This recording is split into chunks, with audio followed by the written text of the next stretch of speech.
Release the audio. Welcome back to Fog Football, and Celtic Football Club have demanded that they want the audio released from the Hearts Celtic game, which of course took place on Sunday. We are a few hours removed from it, a few days, 48 hours probably, roughly, when this video gets uploaded.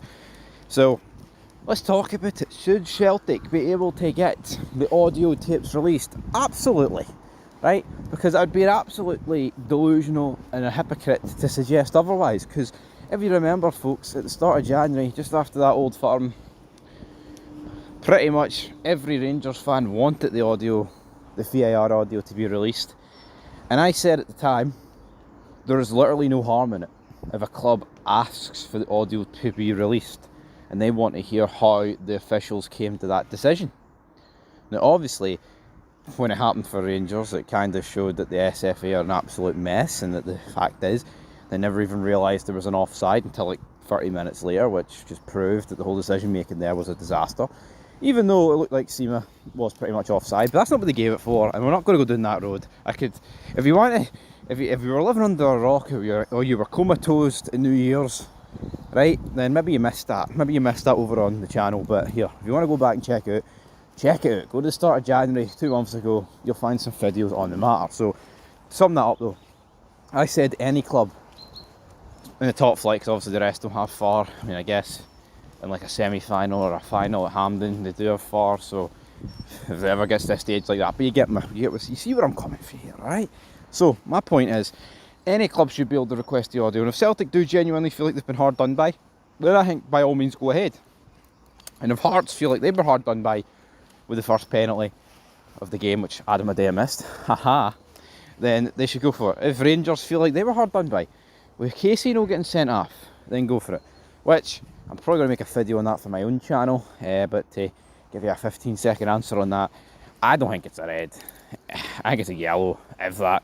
I mean, he wins the ball, and the follow-through is like so minimal. And I was at the game, and I didn't actually see it in real time. I just seen McCausland lying in a heap, and judging by the reaction, I thought, oh, he must have two-footed him here. But then they never gave anything, so yeah, but I've seen the footage, I've watched it back. He should never have been sent off. I mean, he wasn't even sent off, so the point is, if a club truly feels like they've been shafted, I think they should be in the rights to release the audio now.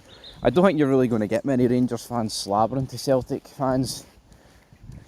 Clip that and take it out of context about the wanting the VAR audio released, because at the end of the day, we all asked for it 2 months ago. Unless some people are fickle, which there is a lot of people out there that are. But in my opinion, I think Celtic are within their rights to ask for this audio. Of course, the Yang appeal is already in motion. Apparently that's been fast-tracked to get the result of today. We've seen with the Old Firm, the audio, it took a bit of time to be released. I mean, like I said at the start of this video, only is 48 hours removed for the game, so I'm not really expecting too much movement there. With the audio, I think the audio might take longer than the appeal, maybe a day or two longer, but we'll have to wait and see. And as for Rodgers, I'm sure the SFA will have some stern comments for what he said about John Beaton, brother John, the incompetence, because that's just, you don't really hear managers come out. Like, it's alright for us to say it. I mean, we're not in the game, we're not managing size clubs, the stature. We're not managing any clubs. We're managing a YouTube channel at the end of the day, so we can come out and say incompetence. But I think referees and governing bodies are to protect. I'll defend Brendan Rodgers. You know what?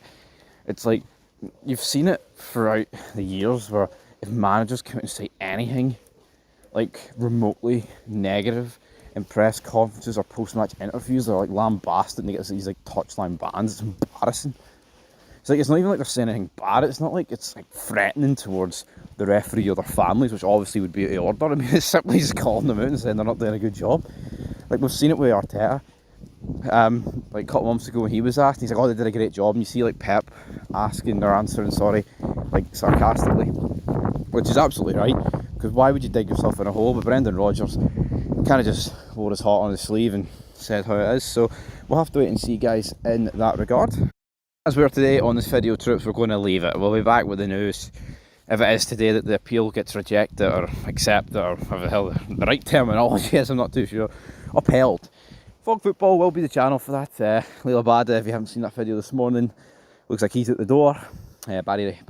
Barry Robson. Barry Aberdeen fans wouldn't mind Barry Robson back. But anyway, till next time, that's it for Fog Football, and peace.